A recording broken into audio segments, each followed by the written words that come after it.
Bonjour à tous et bienvenue par-delà le voile déchiré. Je suis Christévi Kalaka, mais vous pouvez m'appeler Chris et je suis hyper contente qu'on se retrouve enfin, vraiment très ravie de ce nouvel épisode qui va être, à mon sens, très important. C'est un sujet que j'ai envie d'aborder depuis très longtemps et la raison pour laquelle j'ai autant envie de l'aborder, c'est parce que c'est une grande partie de mon propre témoignage et que je sais que c'est un véritable fléau euh, dans notre société, dans notre époque, dans notre génération. Et je sais qu'il y a énormément de mensonges de l'ennemi qui circulent dans le monde et qui nous donnent l'impression qu'on ne peut pas en être délivré. Donc on va parler d'anxiété, on va parler de stress et d'anxiété. Et c'est vrai que en, lorsqu'on est sous cette oppression-là, lorsqu'on est sous cette anxiété, sous cette peur, ce stress, euh, on a véritablement l'impression qu'on ne peut pas en sortir et qu'il n'y a pas d'issue.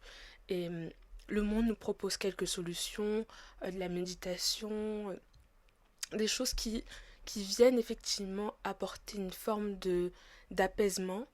Mais aujourd'hui, et c'est la raison pour laquelle cet épisode est aussi important pour moi, c'est parce que c'est à travers mon témoignage et à travers la parole de Dieu et la main de Dieu que je viens vous dire aujourd'hui que je suis complètement et définitivement libérée de l'anxiété et que oui, il y a une issue. Hors de ce stress, hors de cette anxiété, une issue qui est totale.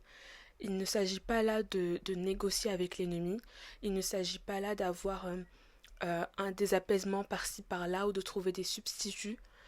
Euh, à travers la parole de Dieu et à travers les révélations que j'ai eues par sa grande compassion et sa grande pitié pour moi, euh, je veux aujourd'hui partager avec vous juste ce qu'il m'a montré, ce qu'il m'a révélé et comment je suis enfin sortie de cette anxiété qui me paralysait et qui m'empêchait de vivre.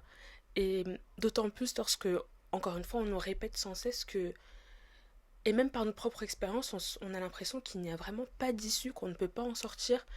Euh, je parlais moi de mon expérience.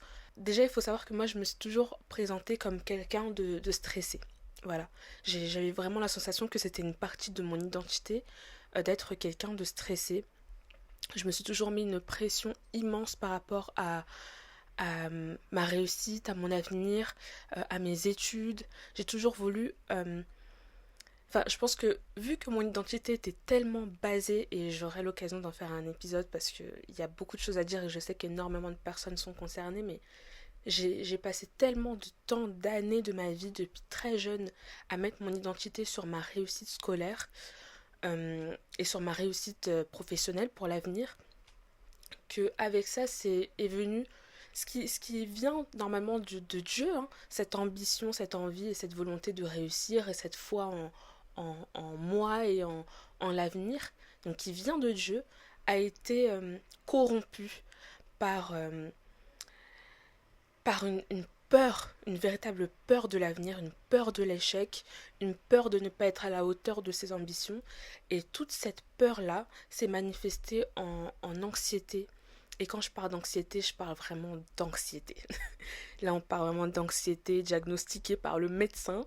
On parle vraiment d'une anxiété paralysante qui paralyse mes membres, qui oppressait mon cœur, mais vraiment je peux pas parler d'anxiété sans parler d'oppression. Et je sais que, là vous qui me regardez, je sais qu'il y a parmi vous des personnes qui vivent ça à l'heure actuelle et je prie du plus profond de mon cœur que cet épisode vous apporte euh, l'apaisement dont vous avez besoin parce qu'il y a véritablement une solution en Jésus-Christ, il y a véritablement un salut en Jésus-Christ et j'en suis la preuve vivante et donc on va en parler, mais juste pour vous dresser un peu le tableau de l'anxiété que j'avais, c'était extrêmement difficile à vivre. Encore une fois, parce que c'était aussi quelque chose que je considérais comme étant une part de mon identité, pour moi, il n'y avait pas d'issue. Donc, je me souviens d'une période, c'était pendant le Covid, à un moment où on suivait les cours en ligne. À ce moment-là, j'étais encore en droit. Après, je suis passée en sciences politiques, mais à ce moment-là, j'étais encore en droit. Et donc, j'avais déjà énormément de difficultés en droit. Le droit, c'est très difficile. Et c'était d'autant plus difficile que cette fois-ci, on était cloîtrés chez nous avec les cours en ligne. Et vraiment, cette période, elle m'a marquée parce que tous les lundis à 8 heures, mais vraiment tous les lundis à 8 heures, donc dès que je savais que la semaine commençait, je faisais une crise d'angoisse le matin, tous les matins, tous les lundis matins. Donc une vraie crise d'angoisse où je pleure, où je tremble, où je transpire, où j'ai vraiment une pression dans le cœur et j'ai beau essayer de respirer, de respirer doucement, de respirer profondément, rien n'y faisait.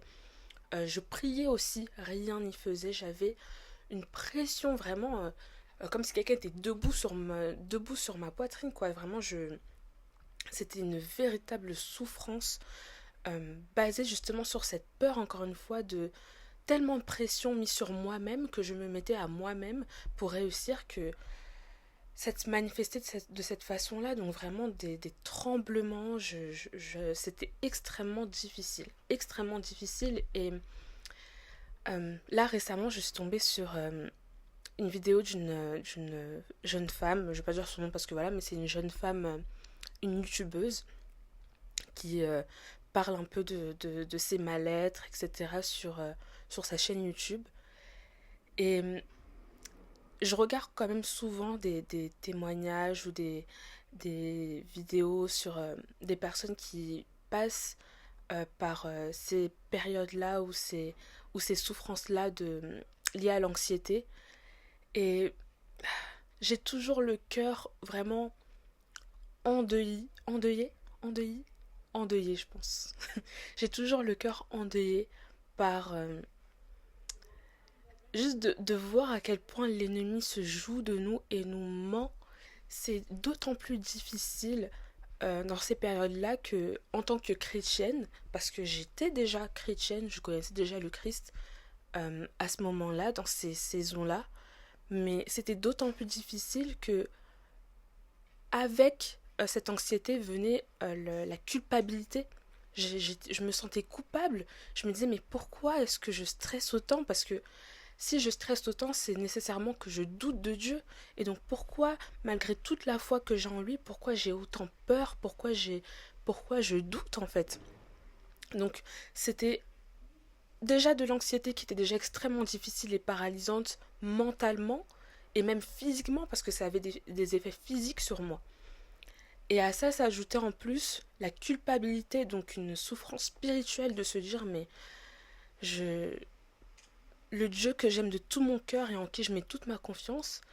Et malgré toutes les fois où justement je stresse et que le Seigneur me montre que non, en fait tout va bien et qu'il me sort des situations à chaque fois, mais à chaque fois qu'une nouvelle situation se présente, je retombe dans ce même engrenage, dans ce même tourbillon où vraiment je, je m'accable toute seule. Et donc j'étais toujours dans cette posture de mais pourquoi j'ai autant de doutes. Et donc il y avait vraiment j'étais paralysée et physiquement et mentalement et spirituellement à cause de cette culpabilité qui ne vient que des mensonges de l'ennemi. Et ce qu'il a fallu que je comprenne, et c'est un des premiers éléments que le Seigneur m'a fait comprendre et m'a révélé pour me faire passer, enfin dans ce processus de délivrance, il a fallu que je comprenne pourquoi l'ennemi utilise l'anxiété contre les enfants de Dieu. Quels sont les mensonges que l'ennemi essaye de perpétrer dans la vie des enfants de Dieu. Et en fait, c'était très clair parce que pendant toute cette période-là, une des plus grandes raisons pour lesquelles je me mettais autant de pression, c'est parce que l'ennemi, le mensonge qui tournait constamment dans mon esprit, c'était je ne suis pas à la hauteur, j'y arriverai pas, je suis limitée, euh, euh, ma réussite elle dépend de moi et donc comme je suis limitée et comme je suis pas assez intelligente et comme je suis pas assez forte et comme je suis pas assez courageuse et comme je suis pas assez ci et ça, et ben j'y arriverai pas parce que ça dépend de moi et que moi-même je sais que je ne suis pas assez. Et ça c'était constamment. Et c'est là en fait que il a fallu que le Seigneur me révèle une chose qui a bouleversé ma vie, qui a bouleversé mon cœur et c'est là où je dis que le remède de l'anxiété, et ça fait pas sens, mais je vais expliquer, mais le remède de l'anxiété, c'est l'humilité. Et là, on se dit, mais Comment ça? Comment ça? Je suis anxieuse, je souffre de stress, d'anxiété parce que je suis pas humble. Ça fait pas sens. Mais en fait, ce que le Seigneur m'a fait comprendre, c'est que tu dis que tu n'es pas assez, tu dis que tu es limitée en tant qu'humaine, tu dis que tu n'es pas assez ceci, pas assez cela, pas assez intelligente, pas assez forte, pas assez tout cela. Et là où j'attendais justement que le Seigneur me rassure en me disant mais bien sûr que si tu es tout ça, bien sûr que tu es forte, bien sûr que tu es assez intelligente, bien sûr que tu as tout en toi pour réussir. Et là où je m'attendais à ce que le Seigneur me rassure comme le monde rassure finalement, en nous disant que bah bien sûr que si tu es assez intelligente, t'as tout pour réussir, t'as tout en toi pour réussir. Et ben là où le Seigneur m'a pris de court et m'a complètement surpris, c'est en me disant eh ben non, tu n'es pas assez. Tu n'es pas assez intelligente, tu n'es pas assez forte.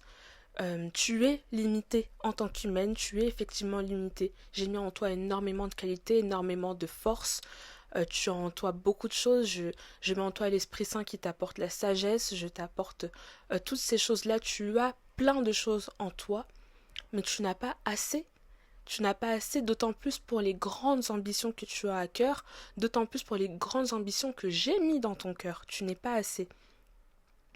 Mais la bonne nouvelle, c'est que tu n'as jamais eu à être assez. Le Seigneur n'a jamais attendu de moi que je sois assez. Le Seigneur n'a jamais attendu de moi que je figure out tout. Il n'a jamais attendu ça de moi. C'est moi qui me suis euh, empêtrée dans ce mensonge et qui ai écouté cette voix de l'ennemi qui m'a fait croire que je devais être tout et que je devais avoir tout en moi et que c'était par mes efforts à moi, le niveau, le degré d'effort que je mettais que j'allais réussir. Parce que c'est un discours que l'on entend dans le monde, parce qu'on nous parle de méritocratie, parce qu'on nous dit que c'est en mettant euh, plus on met d'efforts, plus on est discipliné, plus on est ceci et cela, et plus on va réussir. Et à un certain degré, c'est vrai, parce que effectivement, le Seigneur a mis en nous des qualités et des forces. Mais là où vient justement le concept d'humilité, c'est dans le fait d'accepter et de reconnaître qu'en effet, je ne suis pas assez. Pour les grandes ambitions, pour les grands rêves que j'ai, je ne suis pas assez. Mes efforts, les qualités que j'ai en moi, elles suffiront pour jusqu'à un certain degré, mais il arrivera un temps où je serai limitée, il arrivera un temps où je serai face à une falaise et que je ne pourrai pas construire un pont toute seule et qu'il faudra quelque chose, ou en l'occurrence quelqu'un, qui est plus grand, plus fort que moi, qui, comme la Bible dit, là où moi je m'arrête, c'est là où le Seigneur commence. Il faut quelque chose qui est plus grand, qui me dépasse pour justement me porter quand je suis faible. Et, et justement, la parole de Dieu, elle parle souvent de la force dans la faiblesse, parce que c'est justement quand on est limité, quand on est arrivé au bout de ce que l'on peut donner en tant qu'humain avec les qualités et les forces que le Seigneur a placées en nous, lorsqu'on arrive à la limite de tout ça, c'est là où justement on est encore plus fort, parce que c'est là où on doit reconnaître et mettre un genou à terre et dire Seigneur, j'ai fait tout ce que je pouvais moi, mais à partir de là, c'est toi. Et lorsque le Seigneur m'a fait comprendre ça, ça a été le premier degré de ma délivrance. Ça a été vraiment un bousculement dans mon esprit parce que... Et c'est là où justement quand on dit que comment tu reconnais la parole de... Comment tu reconnais que c'est Dieu qui te parle, c'est dans ces choses-là parce que j'aurais jamais compris ça de moi-même. Il a fallu que ça vienne du Saint-Esprit de moi-même, je n'aurais jamais pensé à ça, j'aurais jamais pensé que pour être délivré de l'anxiété, il faut que je sois plus humble. Qu'est-ce que ça veut dire en fait? Mais il a fallu que le Seigneur me fasse avancer petit à petit dans ce processus à travers ce premier point, en me faisant comprendre que je ne suis pas assez, mais la bonne nouvelle c'est que ça ne s'arrête pas là. La révélation ne s'arrête pas là. Je ne suis pas assez d'accord, mais c'est justement dans cette faiblesse-là, dans ce moment où j'ai tout donné, où je n'ai plus rien d'autre à donner, que le Seigneur prend la relève.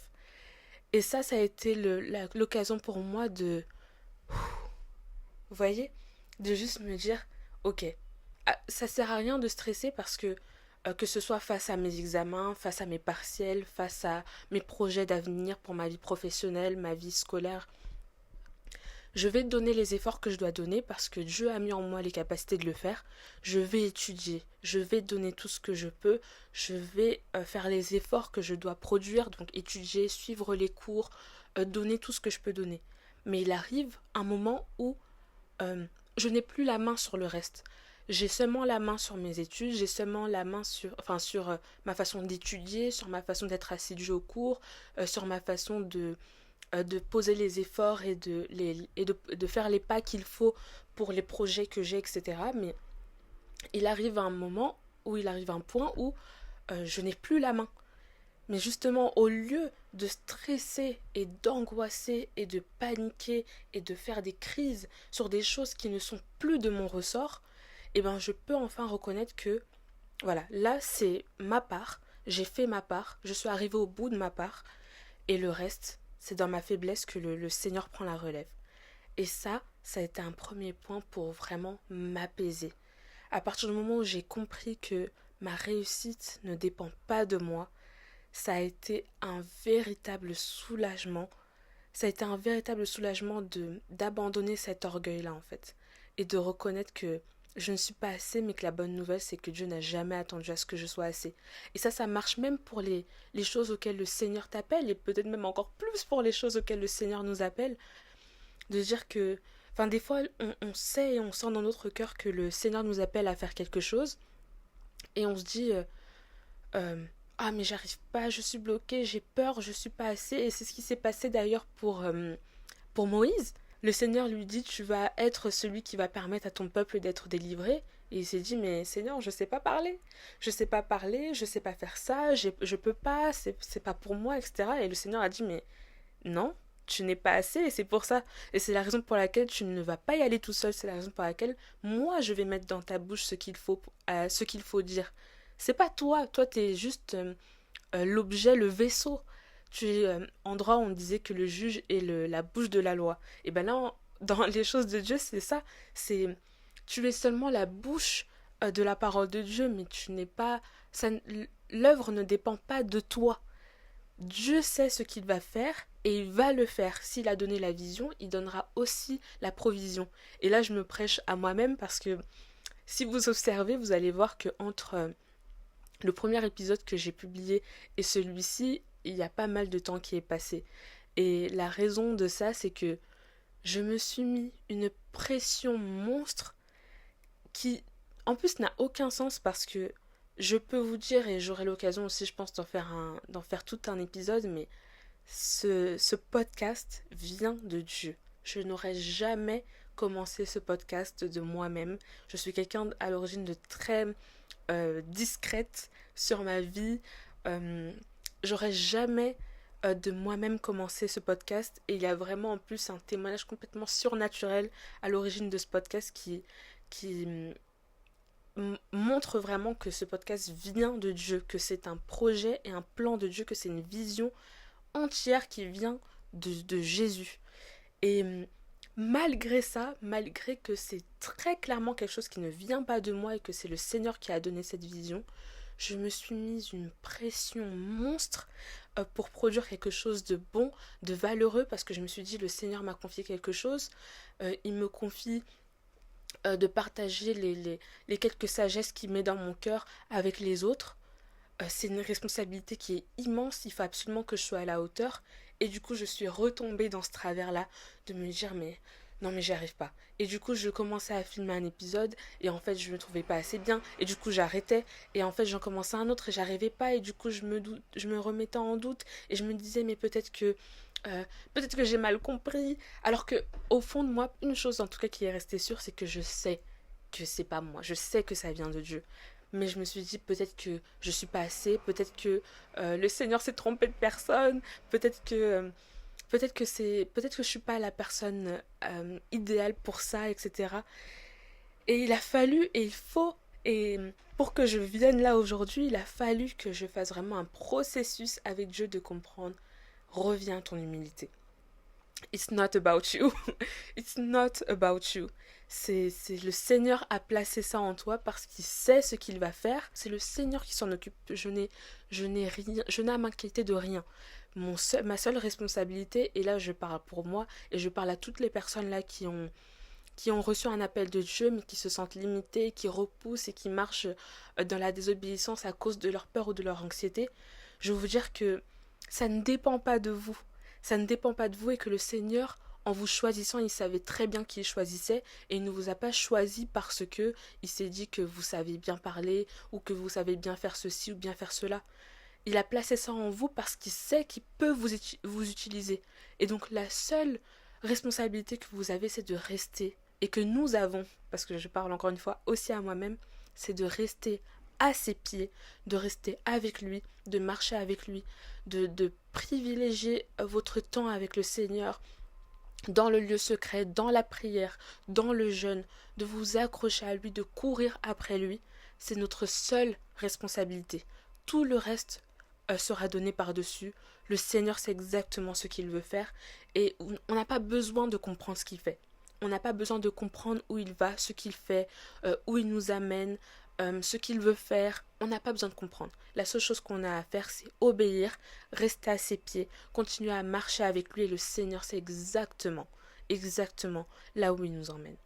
Et une autre chose que le Seigneur m'a fait comprendre, et encore une fois, c'est pour ça que on dit que la délivrance est véritablement un processus, parce que c'est pas un seul point qui m'a permis d'être délivrée, c'est c'est comme de débloquer une porte après l'autre. À chaque fois, le Seigneur, en avançant dans ma marche avec lui, il m'a donné une clé de plus.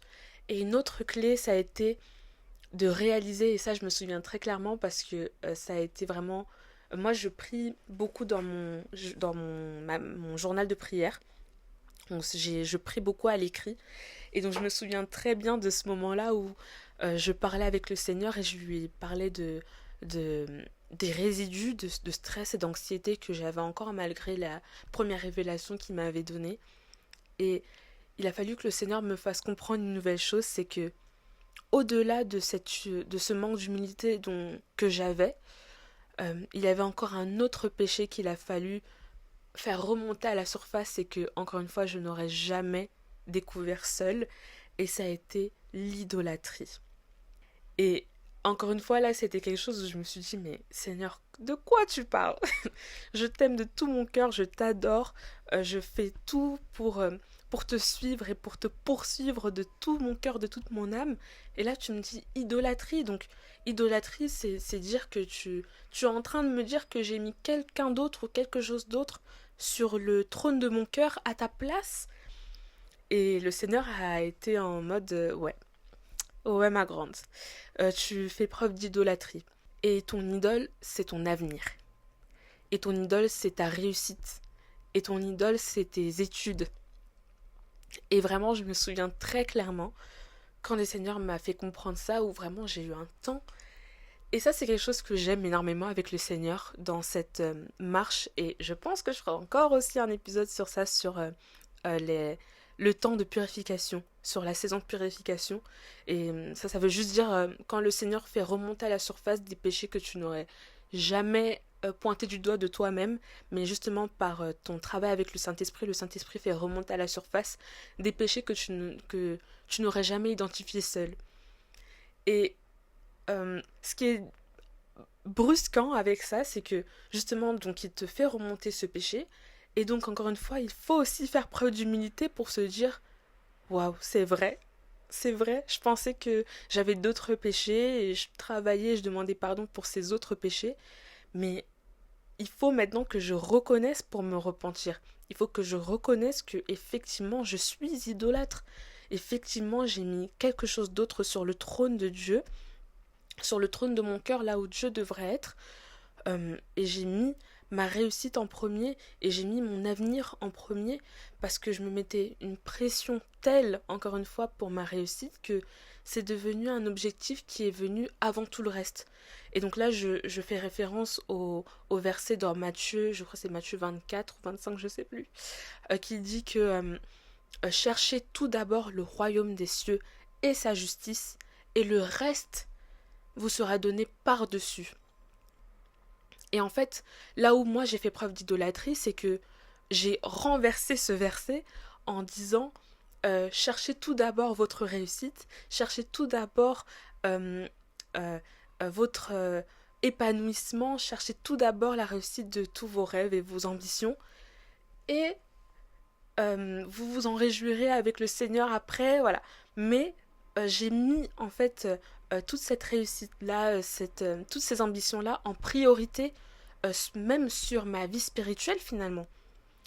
Et il a fallu et ce que le Seigneur m'a fait comprendre, c'est il faut que tu te repentes de ça.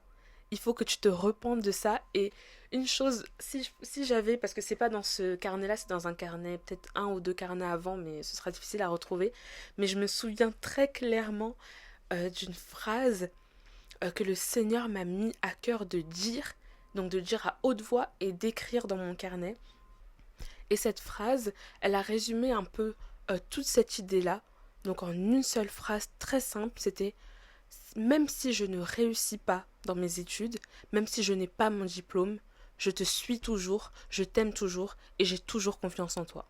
Et quelque chose qui m'avait semblé finalement assez évident, je me suis rendu compte que ça m'a un peu écorché. Ça m'a un peu fait quelque chose de dire ça à haute voix, de l'écrire. Mais c'était une vérité en fait. Et tout ça en fait, ça a été un processus de brisement. Un processus de brisement de mon ego. De reconnaître que je ne suis pas assez. Et c'est une bonne nouvelle parce que c'est dans ma faiblesse que le Seigneur prend la relève et qu'il peut me ramener plus loin que là où moi je peux aller seule.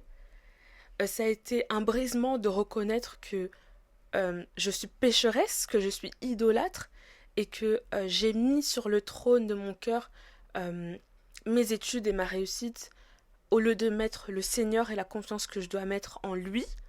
Et même une autre chose qui m'a beaucoup accompagnée et qui a même renforcé beaucoup ma relation avec Jésus, c'est l'épisode du jardin de Gethsémanée. Une chose que j'aime profondément avec notre Seigneur, avec notre Dieu, c'est qu'un Dieu aussi immensément grand et merveilleux et majestueux sur son trône de gloire dans le ciel soit descendu pour nous, et le fait qu'il ait vécu et expérimenté tout ce que nous avons expérimenté, tout ce que nous expérimentons, là où il aurait pu se contenter de vivre une vie éternelle sans souffrance, sans mort, sans douleur, sans peine quelconque, il a accepté de revêtir un corps aussi fragile et faible que le corps humain, et il a traversé tout ce que nous traversons. Et un épisode qui est extrêmement fort et puissant pour moi et qui m'apporte énormément de paix et qui m'a apporté énormément de paix quand je traversais des moments d'anxiété, ça a été le jardin de Gethsémanée, parce que, donc pour vous raconter un peu, peut-être que je devrais lire ce passage. Je vais le lire rapidement. Et donc c'est dans Luc 22 au verset 44, et donc pour poser juste le contexte, c'est juste avant son arrestation pour être mis à mort. Et c'est un moment où il sait qu'il va traverser un moment extrêmement difficile, extrêmement douloureux, et où il expérimente véritablement ce que moi je considère être une véritable crise d'angoisse. Et encore, moi je pense à mes crises d'angoisse et je me dis, je prends du recul, et j'angoissais pour des choses qui ne mettaient pas ma vie en péril. Mais là on parle d'une crise d'angoisse extrêmement justifiée, parce qu'il sait que le lendemain il sera mis à mort sur une croix en agonisant pendant des heures dans des souffrances abominables. Et donc là c'est un moment où juste avant cette arrestation, donc la veille au soir, il est avec ses disciples et il va à l'écart pour prier et pour déverser son cœur et exprimer sa peur à Dieu. Et donc au verset 44, ce qu'on nous dit, c'est: saisi d'angoisse, Jésus priait avec plus d'insistance, et sa sueur devint comme des caillots de sang qui tombaient par terre. Et Ce passage, il m'a apporté, je sais pas, c'est extrêmement douloureux et triste et tellement pas mérité évidemment pour notre Seigneur qui a traversé toutes ces souffrances-là pour nous, mais il y a quelque chose dans ce passage qui fait que quand je parle à Dieu et quand je traverse des moments de stress, d'anxiété, d'angoisse, et que je les exprime à Dieu, il y a une paix qui prend place dans mon cœur de me dire je suis en train de parler à quelqu'un qui sait exactement ce que je ressens. À une bien plus grande échelle d'ailleurs, mais qui sait exactement ce que je ressens. Quand je lui dis que j'angoisse, quand je suffoque, que j'arrive pas à respirer, que j'ai les membres qui tremblent et que vraiment je suis pas bien, je sais que mon Jésus, il entend ma prière et qu'il sait exactement ce que je ressens parce qu'il l'a vécu dans sa chair.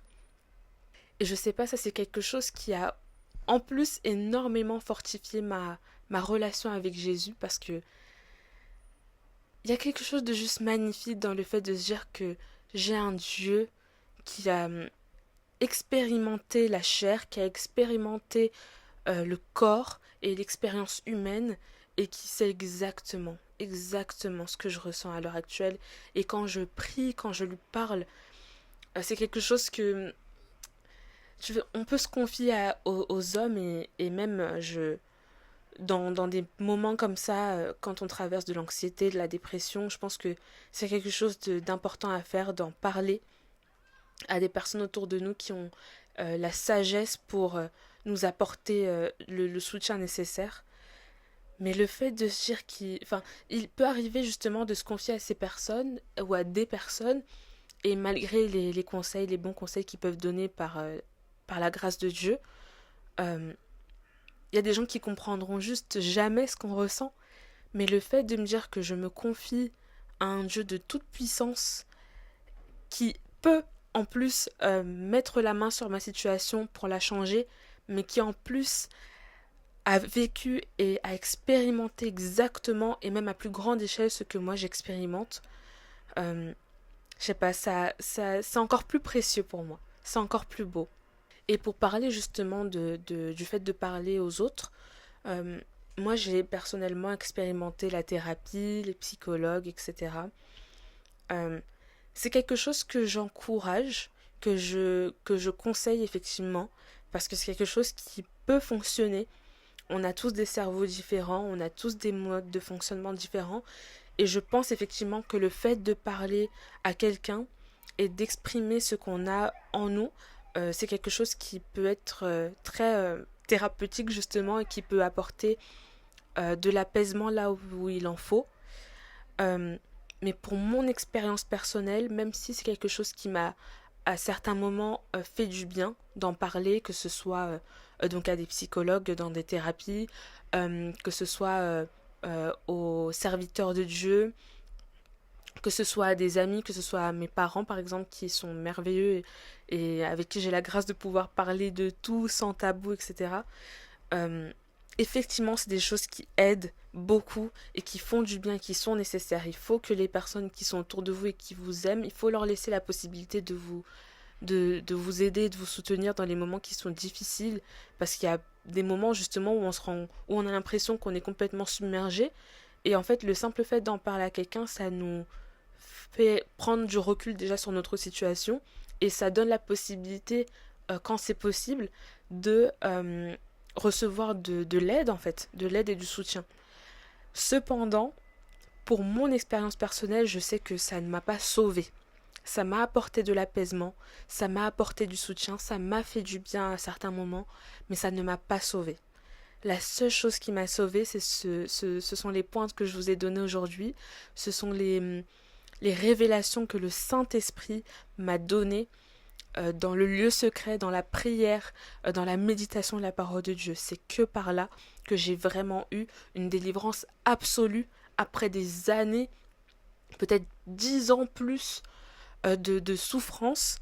Il n'y a que par le Seigneur que j'ai eu une délivrance absolue, totale et définitive. Donc il y a évidemment des thérapies, il y a évidemment des traitements des médicaments qui apportent soutien et apaisement, parce qu'on parle là de véritables maladies, hein. L'anxiété généralisée, euh, ce sont des véritables maladies et qui ont d'ailleurs plusieurs origines. Ça peut être une oppression spirituelle, ça peut être juste un dérèglement dans le cerveau, lié à une malformation dans le cerveau, lié à un traumatisme d'enfance. Enfin, ça peut avoir plein d'origines, mais il y a quelqu'un qui est au-dessus de tout ça. Donc voilà, pour moi c'est important quand même d'aborder ces points-là parce qu'ils sont quand même effectifs pour beaucoup.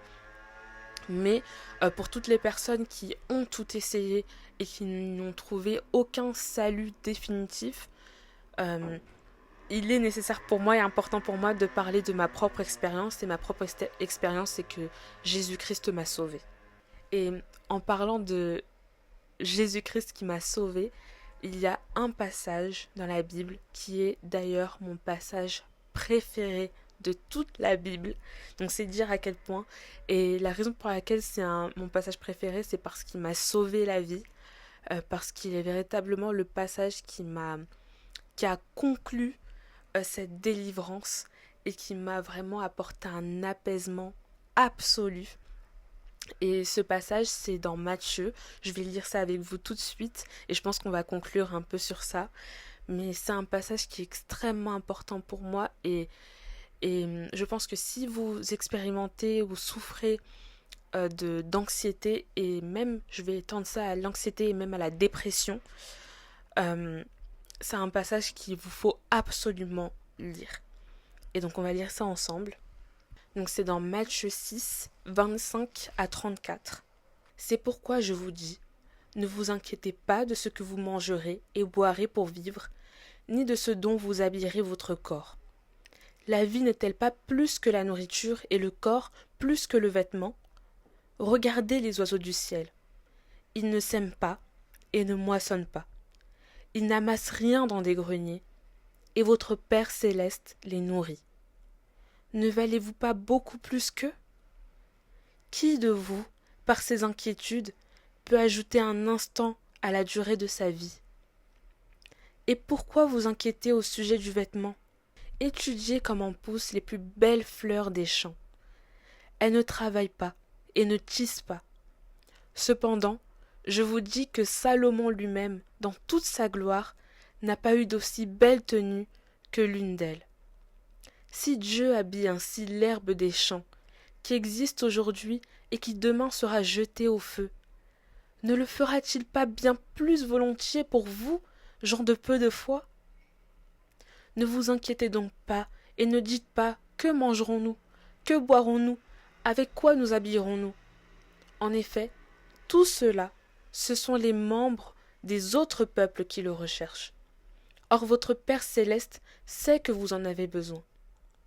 Recherchez d'abord le royaume et la justice de Dieu, et tout cela vous sera donné en plus. Ne vous inquiétez donc pas du lendemain, car le lendemain prendra soin de lui-même. À chaque jour suffit sa peine. Et vous savez, dans la Bible, à chaque fois que quelqu'un recevait une révélation ou juste avait un breakthrough dans sa vie spirituelle ou dans sa relation avec Dieu, le Seigneur se révélait à eux d'une nouvelle façon et donc il leur donnait un nouveau nom. Et c'est ce qui s'est passé, pour illustrer un peu, parce que je l'ai très mal expliqué là, mais pour illustrer, il y a Abraham. Abraham, lorsque il devait sacrifier son fils et que finalement le Seigneur a dit non, tu n'as pas à sacrifier ton fils, voilà un animal que tu vas sacrifier à sa place. Abraham, dans ce moment-là qui a été extrêmement important pour lui parce que ça a été le début véritablement de sa relation personnelle et profonde avec Dieu, il a donné un nouveau nom à Dieu, il l'a appelé Jireh. Et je pense que c'est à partir de ce passage-là et de l'effet que ce passage a eu sur ma vie que j'ai commencé à appeler mon Dieu. Il y avait Jireh. Jireh, ça veut dire ou Yahvé Jireh, ça veut dire l'éternel Dieu pourvoit. Ou l'éternel Dieu pourvoira. Et c'est juste en fait appeler Dieu ma providence. Dire que c'est lui qui pourvoira et qu'on a à nous inquiéter de rien parce que il nous a donné la vision et donc il nous donnera la provision. Et donc à travers cet épisode aujourd'hui, pour terminer là-dessus, j'ai vraiment envie de m'adresser à toutes les personnes qui souffrent d'anxiété, de stress, du syndrome de l'imposteur, de peur, toutes ces choses qui viennent nous mentir, qui viennent perpétuer les mensonges de l'ennemi, qui viennent nous mettre, nous, au centre de notre propre vie, qui viennent nourrir notre orgueil et nous faire souffrir en plus de notre orgueil.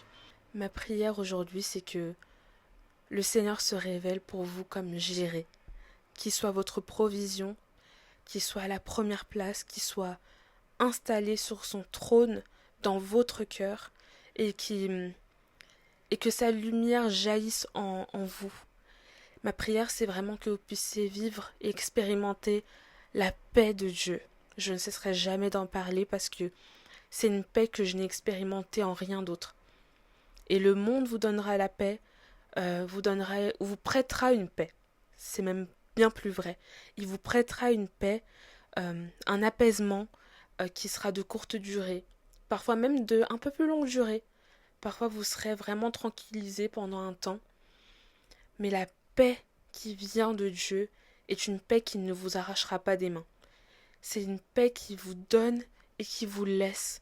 C'est une paix qui vous submerge et qu'on peut expérimenter nulle part ailleurs. Quels que soient les substituts que le monde peut présenter, il n'y a rien qui soit comparable à la paix de Dieu. Et donc ma prière, c'est que le Seigneur vous submerge de sa paix.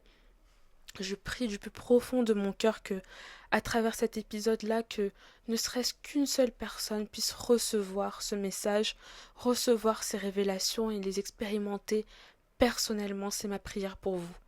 Vous méritez cette paix, vous méritez cette paix, vous méritez de savoir à quel point le Seigneur vous aime, à quel point il veut que vous soyez délivrés de tous ces mensonges de l'ennemi. Il est temps, il est temps, il est temps. Il y a tellement de souffrance dans ce monde, je le sais. Il y a tellement de douleur dans notre génération. Il y a tellement de douleur dans la jeunesse, de pression qui est mise sur nos épaules, qui nous oppresse, qui met sur nous la responsabilité de notre réussite et qui nous donne l'impression à travers tous les discours qu'on entend dans le monde que il faut qu'on donne tout, il faut qu'on réussisse parce que la méritocratie, parce que nos efforts, parce que la discipline, parce que je ne sais quoi.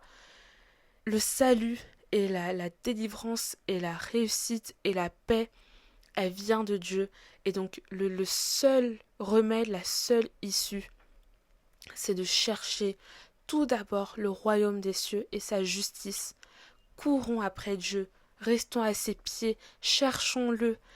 Même à tâtons, la Bible dit que même à tâtons, même si on le cherche à tâtons, il se laissera trouver. Cherchons-le de tout notre cœur. Allons dans la parole de Dieu, lisons la parole de Dieu, persévérons même si on ne comprend pas, continuons à le chercher dans la prière, à le chercher dans le lieu secret. Le Seigneur se laissera trouver. Et la Bible dit que lorsque l'on cherche le royaume de Dieu et sa justice, tout le reste nous sera donné par-dessus. Notre responsabilité n'est pas d'aller chercher ces choses nous-mêmes. Notre responsabilité est d'aller chercher Dieu. Et tout ce que l'on désire, tout ce dont on a besoin, la Bible l'a dit très clairement là, Dieu sait exactement ce dont on a besoin. Mais c'est en le cherchant lui que toutes ces choses-là nous seront données. Donc vraiment, je vous bénis infiniment. Merci d'avoir passé ce moment avec moi. Je suis très honorée que vous ayez passé ce temps avec moi, avec le Seigneur. Ce temps que vous passez là à le chercher justement à travers des messages, des prédications, des podcasts, le Seigneur vous récompensera pour ça. Il vous récompensera pour l'effort que vous faites à chercher sa face, à chercher à être juste au-devant de lui. Et en tout cas, j'ai hâte moi de vous retrouver dans un nouvel épisode. J'espère que je vais faire passer beaucoup moins de temps entre cet épisode-là et le prochain. L'objectif est d'être assidu et de poster un épisode par semaine. On y travaille, on va aller avec le Seigneur, tout ira bien. Il a donné la vision, il donnera la provision. En tout cas, je vous bénis infiniment, que le Seigneur vous bénisse. Oh, et je voulais aussi dire, si vous avez un témoignage, si vous avez un verset, une révélation que le Seigneur vous a donnée à vous pour vous libérer de l'anxiété, du stress, je vous en prie, partagez dans les commentaires. J'aimerais tellement lire des témoignages, ce que le Seigneur vous a révélé, les versets qui vous font du bien à vous. Moi, je vous ai partagé les miens, mais n'hésitez pas à partager les vôtres. Et si vous souffrez d'anxiété, de stress, n'hésitez pas aussi à le dire en commentaire et que chacun d'entre nous tous, on puisse vous soutenir dans la prière. Voilà, ça sert à ça. L'objectif ici, c'est de développer une communauté qui cherche le Seigneur, qui cherche à développer une relation avec Dieu, et le but, c'est que ce soit une communauté, et donc qu'on se soutienne et qu'on prie les uns pour les autres. Donc voilà, je vous fais des gros bisous, et je vous dis encore une fois, à la semaine prochaine par-delà le voile déchiré.